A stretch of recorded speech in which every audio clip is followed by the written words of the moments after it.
আসসালামু আলাইকুম এভরিওয়ান, আশা করি সকলে ভালো আছেন। আমি আলহামদুলিল্লাহ আপনাদের দোয়ায় অনেক ভালো আছি। আজকে নিয়ে আসলাম ফুলপুর একটা রেস্টুরেন্টের ভিডিও। আমরা দুই ফ্রেন্ড গিয়েছিলাম একজনের সাথে মিট করতে। ফুলপুরে বসবাস করেন অথচ এই জায়গাটা চেনেন না এমন মানুষ খুবই কম আছে। তার কারণ হচ্ছে এটা হচ্ছে ফুলপুরের প্রাণকেন্দ্র। আমরা এখন যাচ্ছি পালকি রেস্টুরেন্ট এন্ড কমিউনিটি সেন্টারে। এটা ছিল বিকাল টাইম, বিকাল সকাল অল টাইমই আর কি বাস স্ট্যান্ডে মোটামুটি ভিড় থাকে। এই যে আমার ফ্রেন্ড, ওকে আমাকান্দা মোড় থেকে রিসিভ করতেছে, আমরা দুইজনই যাব।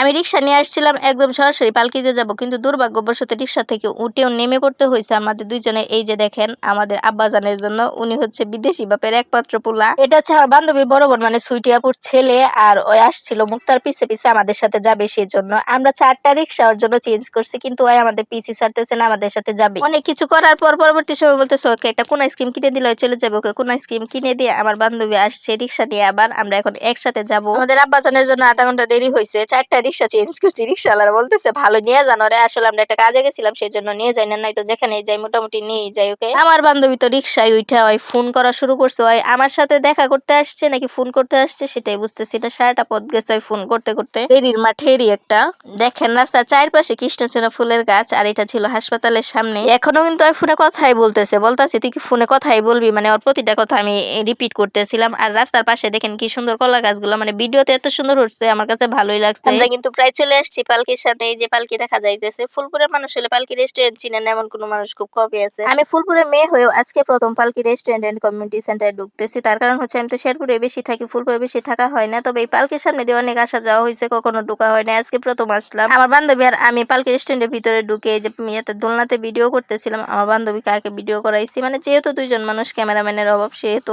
ওকে আগে ভিডিও করাইছি, তারপরে আমি উঠলাম দোলনাতে। এখন ওই ভিডিও করে দিতেছে। যেহেতু পার্সোনাল কোনো ফটোগ্রাফার বা ক্যামেরাম্যান নাই, তাহলে তো একটু কষ্ট করতে হবে। আর পালকি রেস্টুরেন্টে আসছি, পালকিতে না উঠলে কি হয়, পালকিতে উঠে ভিডিও করলাম, ছবি নিলাম, অনেক সুন্দর হয়েছে ভিডিওগুলো। ফুলপুরের কে কে রেস্টুরেন্টে গেছেন আর এই রেস্টুরেন্টের সার্ভিস কেমন অবশ্যই কমেন্ট করে জানাবেন। ফুল আমার বরাবরই পছন্দ, তবে গাছের ফুল গাছেই, মানে আমি কখনো ফুল ছিঁড়ি না। রেস্টুরেন্টের ভিতরে ঢুকে দোতলায় উঠে বসলাম, ভাবলাম আমার বান্ধবীকে নিয়ে দিয়ে এটা ভিডিও নেই। এটা হচ্ছে যে ওয়েলকাম টিস্যু আর মেনু কার্ড দেখতেছিলাম যে কি অর্ডার করবো। যদিও ওই দিন আমাদের টাকায় কোনো কিছু খাইনি, আমার দুই ফ্রেন্ডে খাওয়াইছিল। দুই ফ্রেন্ড বলতে একজন অপরিচিত ছিল, আরেকজন আমাদের ক্লাসমেট ছিল। কালকে রেস্টুরেন্টে ঢোকার পর মন মানসিকতা চেঞ্জ হয়ে গেছে। আমার বান্ধবী দেখেন বসে বসে আমার ভিডিও না দেখে অন্যের ভিডিও দেখতেছে। আমি অনেকগুলো শুট নিলাম, এখানে অনেক সুন্দর সুন্দর লাইট ছিল, লাইটিং এর ভিডিওগুলো আমি নিলাম। দেখেন আমার কাছে পরিবেশটা ভালো লাগছে। আমি কখনো কারো জিনিস বা কারো সম্পর্কে খারাপ কিছু বলি না, আর বলতেও চাই না, তবে আমার কাছে ভালো লাগছে জায়গাটা, লাইটিং গুলো ভালো লাগছে, লাইট গুলো নিয়ে ভিডিও করলাম। একটা জিনিস বেশি ভালো লাগছে যে এই রেস্টুরেন্টে দুই রকমের ডেকোরেশন ছিল।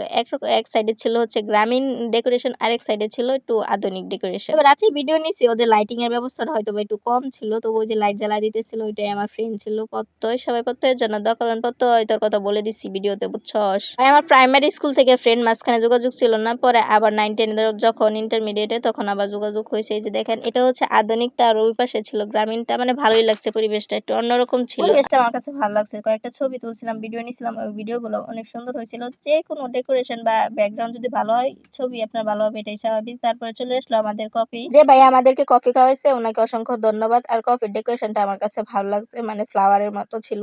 এটা ছিল চকলেট ফ্লেভারের কফি। তারপরে আমরা কফি খাওয়ার পরে অনেকগুলো ভিডিও নিলাম। এই ভিডিওগুলো করে দিছিল প্রত্যয়, মানে আমার ফ্রেন্ড, স্কুল ফ্রেন্ড। ওই ভিডিওগুলো অনেক সুন্দরভাবে ধারণ করছে, অসংখ্য ধন্যবাদ মাই ডিয়ার ফ্রেন্ড। হাতে দামি ফোন বা ডিএসএলআর ক্যামেরা থাকলে ভিডিও সুন্দর হয় না, মাঝে মাঝে কম দামি ফোন দিয়েও ভিডিও সুন্দর হয়। যদিও আমার ভিডিওগুলো এত সুন্দর একটা হয় না, তবুও চেষ্টা করি সবসময় আপনাদের মাঝে ভালো কিছু উপস্থাপন করার জন্য। সবাই ভালো থাকবেন, সুস্থ থাকবেন। আজকের মতো এখানেই বিদায় নিচ্ছি, আল্লাহ হাফেজ।